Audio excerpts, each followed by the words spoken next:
Welcome to Magoso OBOG TV. I'm Paul Mumanyi, Generation 10. Welcome to today's episode where we'll be looking at the small farms in Kibera and how people are doing it to uplift their livelihoods.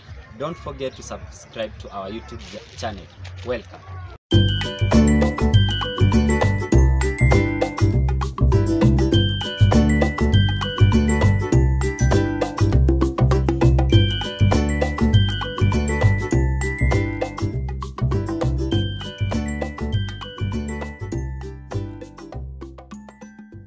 So welcome to the farm. So here we have a small entrance. So this is where we come, and this net you see here, this is for the pests. It avoids the pests from getting in, like the chicken. But now it gets old. When it gets old now, the chicken get in, and that's how they destroy the food. Now let's get in to the farm and have a look at some of the things planted in the farm. Welcome in.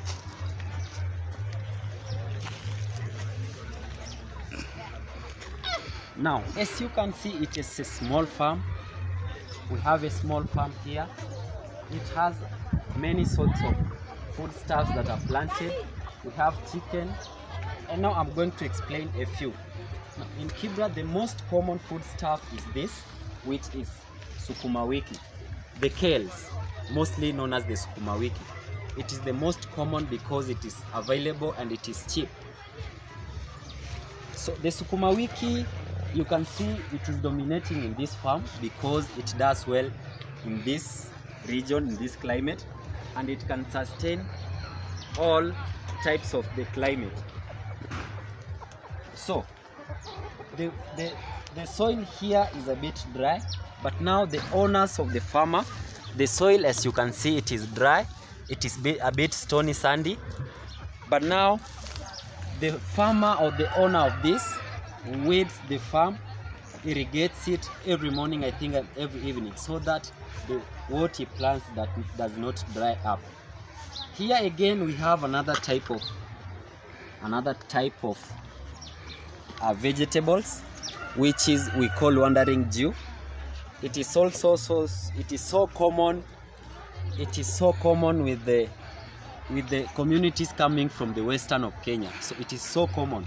As you can see, it is not so dominant here because of maybe the soil and how the land is irrigated. As you move around, we have pepper here. We have pepper. Now pepper, this is pepper, a pepper plant. It is common with those people who like taking meat, soup, and those who like chili things. So it is among the, I think I don't have the red one, but when ripens it becomes red. So it goes for 1 bob at the shop, at the kibanda, 1 bob. So that is pepper. Again, next we have spinach. We have spinach also here.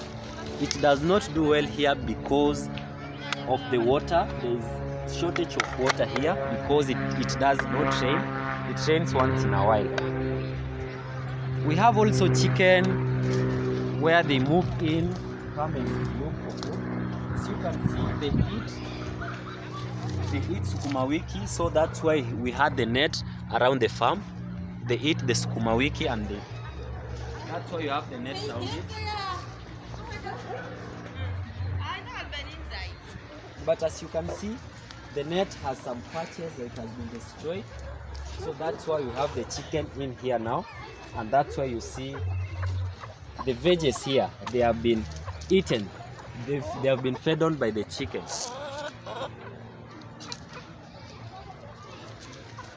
Another thing we have is malenge.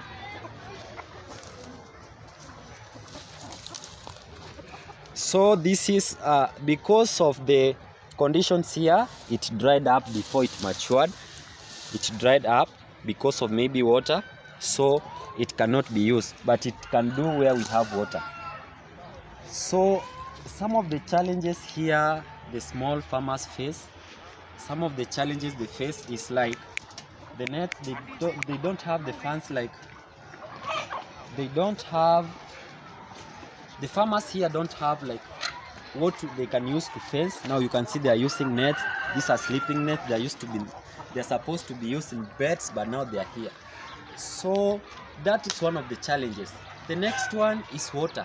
Now since here it does not rain, you can see the soil is so dusty because it has been dry for a long time. So the challenge again is water.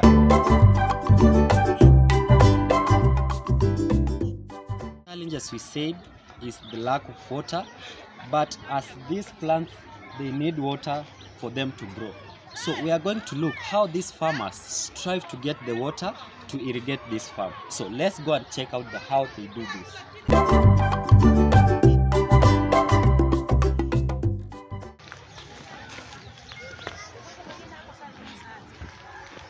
So a few meters from the farm, we have this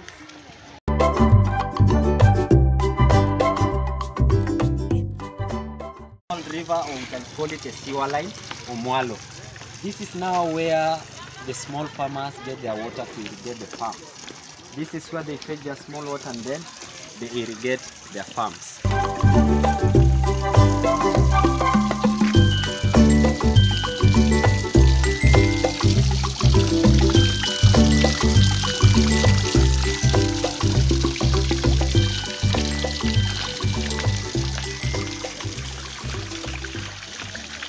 Now, we are going to see how they do this.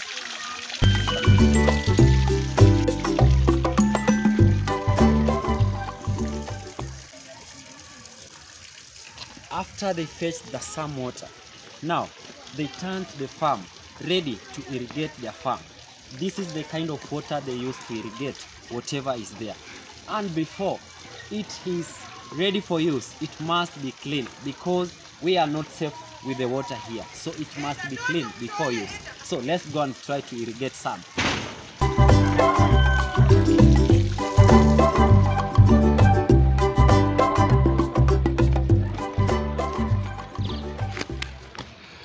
Here now we don't irrigate the whole farm. What we do is that we irrigate the specific where we have the roots, where the stems arise from the soil. That's where we irrigate. Like in this case, we are going to irrigate where we have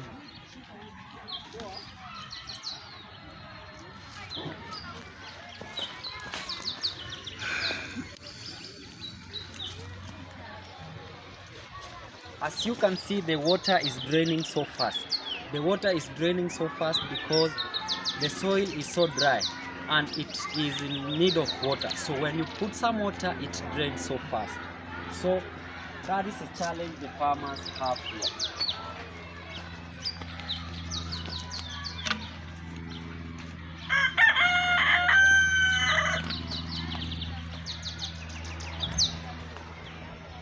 Among the many challenges, we have another one which is so common. We have the plastic bags being thrown to the farm. We have the metals. You see the metals have been thrown. The plastic, the glass bottles have been broken and thrown here. So these kind of items prevent the soil aeration, and without the soil aeration, the plants cannot do well here. So that is among the main challenges the farmers are facing in this slum. So as much as there are so many challenges with the farmers, but they can still look for a way to continue sourcing their lives by making these small farms to ensure that they continue with their livelihoods. Some of them don't have jobs, but through this, they can at least fend for their food. Their food is catered for through their farms. They can come here every day, take some leaves, like for the kales, which are so cheap. They can take them, tie them, and they sell them. So for the case of this slum, you can find four leaves of these kales tied, and they go for 5 shillings, 5 Kenyan shillings. So that's an advantage for those having the farms. And again, since now that the life is becoming expensive. Things are becoming expensive, more so about the COVID.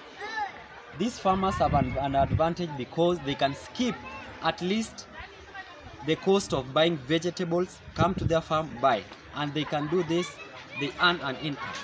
So thank you so much for watching. Do not forget to subscribe to our YouTube channel. Thank you so much, and be keen, we are coming up with the next episode.